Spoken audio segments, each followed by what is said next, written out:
hello, everybody, and welcome to the Libraries Open podcast. My name is Elise, and joining me today we have Greg Letting, Chief Development Officer of the Fayetteville Public Library Foundation. How's it going? It's going well. How about you? Good, good. So we're really happy to have you here today because, as some people that listen to our podcast might be aware of, there's a lot going on in Arkansas right now with some legislative activity. So it's a really important topic, and we want to dive into it and learn all about it and how we can help support librarians in Arkansas. But first, as we always do on the show, I want to learn a little more about you. So Greg, tell us, how did you get into the library world? What's your story and what are you doing now? Well, Fayetteville Public Library has always been an important part of my life while I lived here in Fayetteville. I was not born here in Fayetteville, but grew up nearby. And as long as I've been in Fayetteville, I've always come to the library and used to live across from the library, actually, and would spend a lot of time there.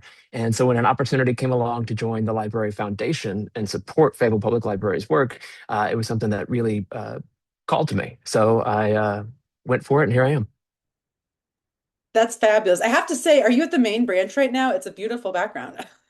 I am at our main branch. I'm in the grade school portion of the library. Our library is 188,000 square feet. It doubled in size in an expansion project in 2021. And so we have the original footprint of Blair Library, and then the expansion includes a children's library, grade school library, teen library, testing kitchen, restaurant, and a center for innovation that includes all kinds of simulators like driving simulators, excavator simulators, trucking simulators, and all kinds of fabrication equipment for makers. Wow, that is so cool. Actually, some of our staff were just there this week for the Koha US Mhm. conference. It was hosted at the library. So I heard about the simulators and all that fun Yeah. stuff. Just awesome. I mean, what all you have going on there. So, okay, we have a lot to talk about with this legislative stuff. So let's break it down for somebody that might not have any idea what's going on. Mhm. What in the heck is this act? Is it Act 372? Act 372 of 2023, yes. Okay, so explain what is this?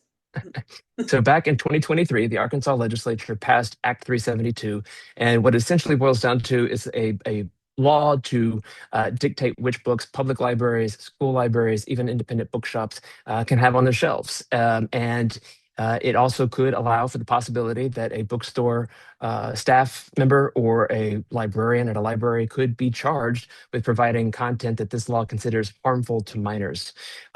It This law was immediately challenged once it went into effect back in 2023. As lawsuits tend to do, it took quite a bit of time. A judge here in Arkansas ruled in favor of the plaintiffs, which included Fayetteville Public Library, among other public libraries and local bookstores. But unfortunately, a little over a month ago, the Eighth Circuit overruled that decision. And so Act 372 now will likely take effect at some point. At what time it takes effect is still unclear. The library and the other plaintiffs are considering their next steps. But right now, librarians all across Arkansas are on edge, and understandably so. Absolutely. I mean, of course, that's terrifying. And I have heard from what I know and what I've seen, the law is very strangely written. So, I mean, how would it actually be I mean, how would it ban books? How would they determine what types of books are banned or considered That's obscene? a really Yeah, that's a really good question. Now, the law does focus on materials that are sexually explicit in nature. It doesn't give any kind of consideration to books that might be violent. So, the law's creators apparently don't care about violence and are all solely focused on sexual content. But as the plaintiffs have noted throughout this process, the law is written in a way that is very vague, very difficult to enforce. And one of the things right now that plaintiffs are doing is they are trying to meet with the state attorney general to get a better understanding of how the Attorney General believes this law should be enforced. The library here has considered setting up a special display for books if they are challenged and successfully so and deemed to be subject to this law, that they would be placed in a separate place in the library and accessed only through, they'd be basically under lock and key, and the librarian would have to provide these materials. Some local libraries are considering actually banning patrons under the age of 18 unless they are accompanied by a parent. That is not something that at this time this library is considering. But it's just having a chilling effect, unfortunately, on public library and patron access, and library staff who now have to give a lot greater thought to what books or materials they might add to their collection. And unfortunately, this is the intention of the law's supporters. Absolutely, because yeah, the first thing that comes into my head is how is a small library or a library that doesn't have a lot of staff or time, how would they even implement that? How would they have the time to put these books in a separate area? Where would they put them? Yeah, it's a really great question, and not only are libraries in Arkansas right now facing the potential consequences of Act 372, but the state library board is considering changing its own set of rules that would, in a similar way, affect the content that libraries could provide their patrons. And right now, under those proposed rules, a public library would have to read or go through its entire collection to determine which materials might need to be pulled out.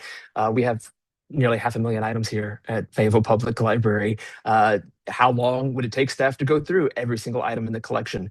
There's also just the fact that the library wouldn't purchase a material for its collection if it thought it would be harmful to someone.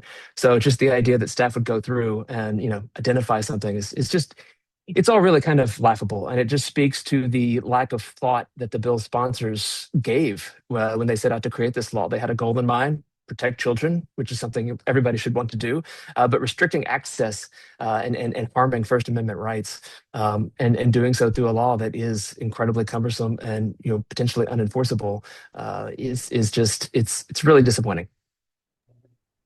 It's incredibly disappointing. So what, I mean, I don't, I'm at a loss for words. I really am. Yeah. So what, I mean, obviously the question that comes up next is, oh my gosh, what can we do to help Mhm. support Arkansas's librarians in this time and you in this fight for, for justice? How can we support you? So in the past, when the lawsuit first kicked off, the Fayetteville Public Library Foundation did raise funds to help support the legal fees because the library cannot use its public funds to pay for this legal challenge. Other plaintiffs pitched in. There for a while, it looked like this was settled and the plaintiffs had won and might actually get some of their legal fees back. But now, like I said, with the Eighth Circuit ruling, it looks like this fight will continue for some time. And so Fayetteville Public Library Foundation is looking to once again go out and raise money because the legal fund has been depleted to not only support further legal action, but also to potentially provide a legal fund for staff members that might find themselves prosecuted. We aren't sure, which prosecutor in the state of Arkansas might be brave enough or ambitious enough to test this law first, but we want to make sure that we are prepared to support and protect our staff.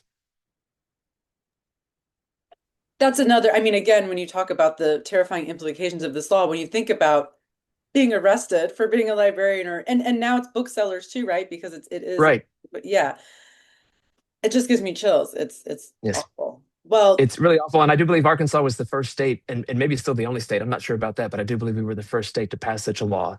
And it was really, really unfortunate. well, we'll share all these resources in the links where people can help support these legal funds.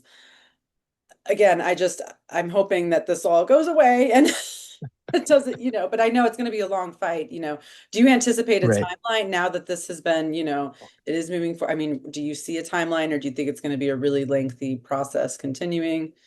Our library's executive director, David Johnson, would be able to better speak to that. He's the one who has been involved in this much more closely with the library's attorneys.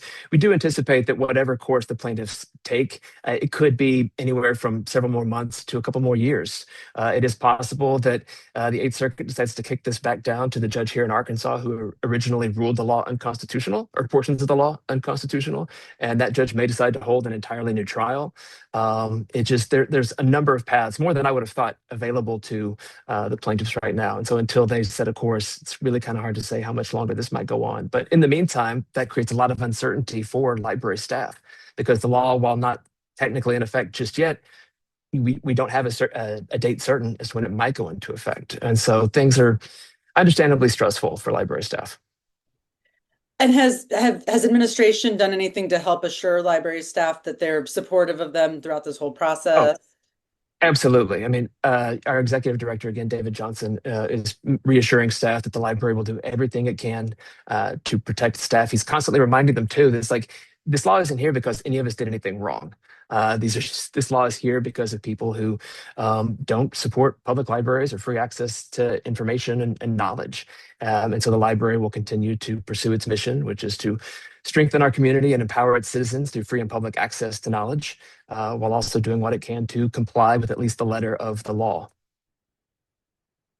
Well, that's great to hear that the support is there. And just know that you have the support of the entire library community. We are all rooting for you in this process, and it's just so unfortunate you're having to go through this, but just know you have we are all here for you. So, We really appreciate that too. Thank you. of course, of course. Well, do you have anything else to add about this particular topic before we move I on? would just encourage wherever you are, there could be a local lawmaker, either at the municipal, county, or state level, who is considering some sort of similar ordinance or law like what we have here in Arkansas. Always reach out to your elected officials, whether it's your member of city council or your state representative, your state senator, or your members of Congress, and let them know that you support public libraries and would be opposed to any kind of law like this that would place such a burden or threaten public libraries in this way.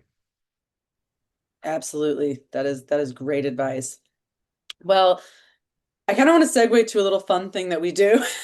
Okay. Or something at the end of each podcast, we have a little this or that segment just to kind of get to know you a little better. So this is Okay. it's real fun. But all right, are you fiction or nonfiction? What is your preference? Generally fiction, but I do try to read a healthy mix, but I do All prefer fiction. right. Okay, okay. Do you like to read one book or do you read multiple books at the same time? Uh, Before I started working at the Library Foundation, I was generally pretty good about one book at a time. But I would say right now I've got three or maybe four on my nightstand that I'm trying to work my way through. Yes. Yeah, you're truly a Yeah. library person. Yeah.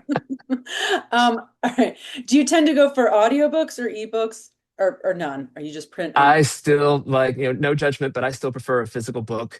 I have recently tried audiobooks on a long drive out to Colorado earlier this summer. I listened to a Cormac McCarthy novel, but I still like having a book in my hand.